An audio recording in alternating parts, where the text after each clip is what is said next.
de chance, crotte de nez.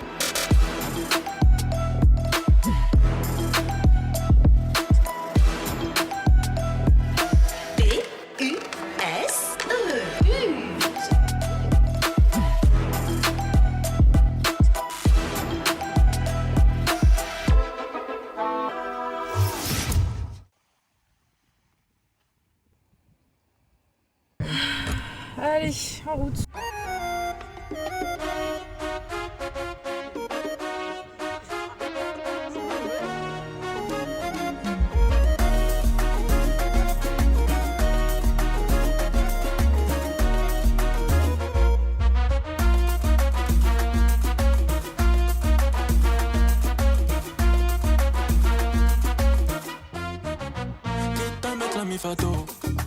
Je traînais en bas chaque dia.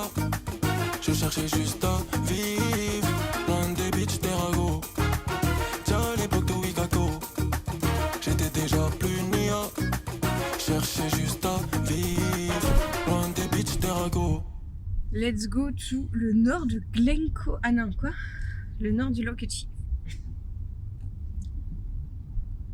Là, on a visité le sud. Quel événement annuel à Londres implique la famille royale, des carrosses et attire des foules pour célébrer l'anniversaire officiel de la reine ou du roi? Bah, l'anniversaire officiel de la reine ou du roi. Trooping the Colour. C'est la célébration de l'anniversaire officiel du monarque, même si l'anniversaire réel du roi ou de la reine n'est pas à cette date. Mais c'est nul. Quel est le nom du Parlement britannique situé à Londres, célèbre pour sa grande tour et son horloge à côté de Big Ben? Eh ben, c'est justement la chambre des lords à Westminster. Plus haute montagne du Royaume-Uni située en Écosse. Ah, mais on l'a vu en plus, les trucs qu'on devait monter là. C'était vachement Ben aussi, puisque du coup Ben. C'est pas Mayben ou un truc comme ça, Gayben? Presque. C'est quoi? Ben Nevis. Je peux préparer un quiz avancé? Bah non, parce que avancer c'est trop dur. Allez, on pas. essaye. On essaye, mais pas trop dur. Quel est le surnom du métro de Londres? Le tube. The Tube. Après, on lui demandait un mini quiz culinaire sur l'Écosse. Ah ouais. Ou sur le Royaume-Uni. Ouais. Quel gâteau écossais rond, souvent servi au petit déjeuner et fait à base de flocons d'avoine et parfois grillé à la poêle? Pas tout à fait. C'est le Scottish Oat Cake. À chaque rue, j'avais un ennemi. Je voulais juste remplir le caddie. J'avais le seum contre tous les chéris remplis de sévices. Ils rêvaient de me voir banni. Bientôt je vis ce qu'ils pourront pas vivre. Bâtard, je me venge sur la fille. Dia après dia.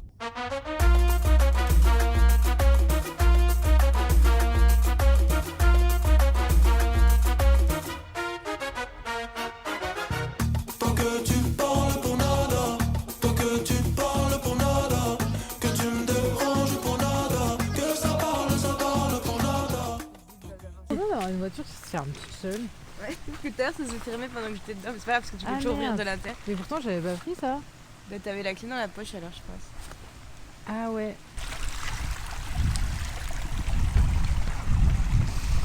C'est magnifique ouais. Enfin, c'est vraiment super beau quoi.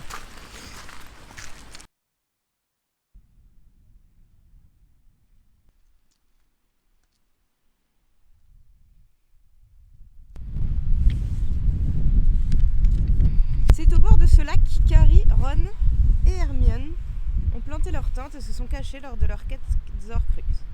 Oserez-vous y aller et prononcer 3 fois Voldemort devant un miroir sans craindre que des mange-morts viennent vous capturer et vous emmener au manoir de Malfoy?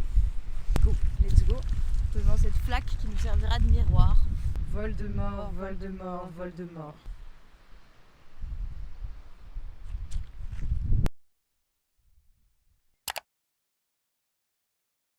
Créez une sauce originale avec des produits 100% écossais. Envoyez une photo au groupe avec la sauce en question et faire une description dans le style de Top Chef. Gros bisous. Ok, le défi du jour va être très particulier. C'est une épreuve inédite dans Top Chef. Il s'agira de créer une sauce 100% en trompe-l'œil qui ressemblera comme 2 gouttes d'eau à une salade froide avec des ingrédients qu'on ne coupera pas et qu'on ne cuira pas. Vous devez réaliser cette sauce avec des produits 100% écossais. Pour réaliser cette épreuve, vous avez seulement 40 minutes. C'est parti.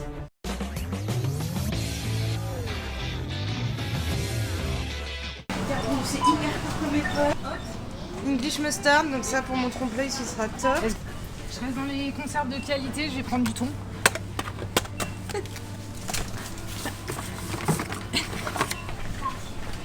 Super, bon là je complète ça avec du maïs qui a l'air excellent.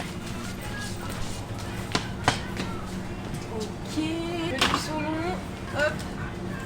Typiquement écossais, du saumon qui est né en Écosse, ready to eat, c'est top. Ok, bon 40 minutes c'est court, il faut qu'on se répartisse le travail tout d'abord, donc moi j'avais pensé à la salade de thon maïs, qu'est-ce que t'en penses? Ouais, c'est nickel. Ouais, je te laisse réfléchir sur la sauce. Okay. Est-ce que tu veux égoutter le maïs et moi le thon? Je pense que là, l'égouttage c'est un peu le moment primordial de la recette. J'ai peur que ça égoutte mal là, là si ça égoutte pas, on sort rien en fait. Ok, c'est bon, ça a l'air d'aller.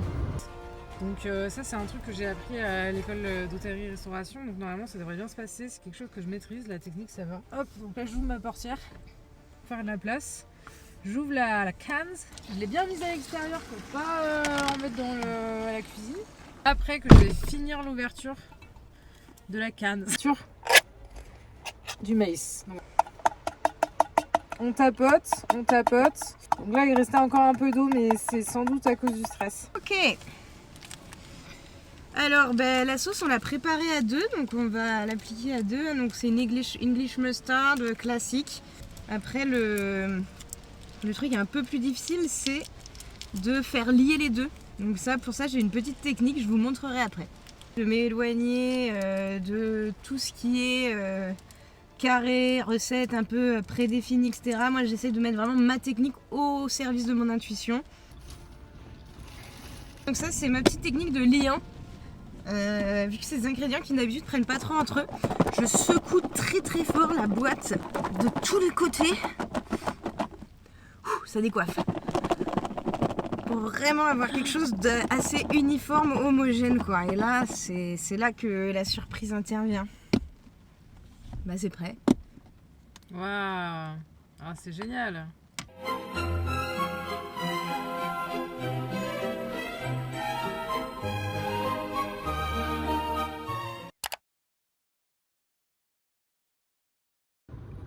Hop. Alors est-ce qu'il ne faudrait pas une petite fourchette en fait?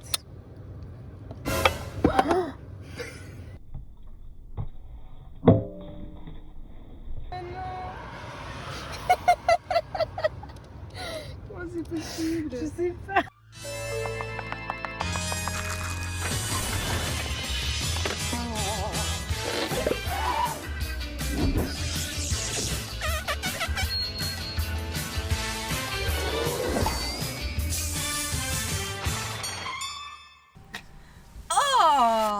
Mais j'ai jamais vu une voiture dans un état pareil, c'est...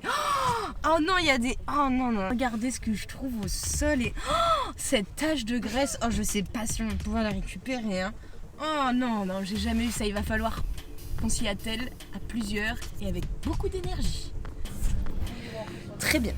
Pour nettoyer vos sièges de voiture lorsqu'ils sont pleins de gras comme ceux de la voiture qu'on vient de voir, je vous conseille ce liquide vaisselle de premier prix avec lequel on va tamponner un petit peu de liquide vaisselle et d'eau sur le siège pour en rajouter une couche dans les cas extrêmes comme celui de la voiture qu'on vient de voir. Vanish et les taches s'évanouissent. Alors, déjà on mélange sur le papier directement un peu de liquide vaisselle et un peu d'eau. Hop. Alors surtout il ne faut pas frotter, il faut vraiment tapoter. En tapotant, tapote délicatement. Voilà, le but c'est vraiment de venir tapoter le tissu sans le brusquer. Et ensuite on va appliquer notre deuxième produit. Donc celui-ci qu'on avait tout à l'heure, le petit facieux. Des fois ça met un petit peu de temps à venir quand il est tout neuf. Voilà. Et on va revenir au tapotage. Là on voit déjà que la tache commence à disparaître. Tapote pour la faire imprégner correctement. Et pour le résultat, rendez-vous demain.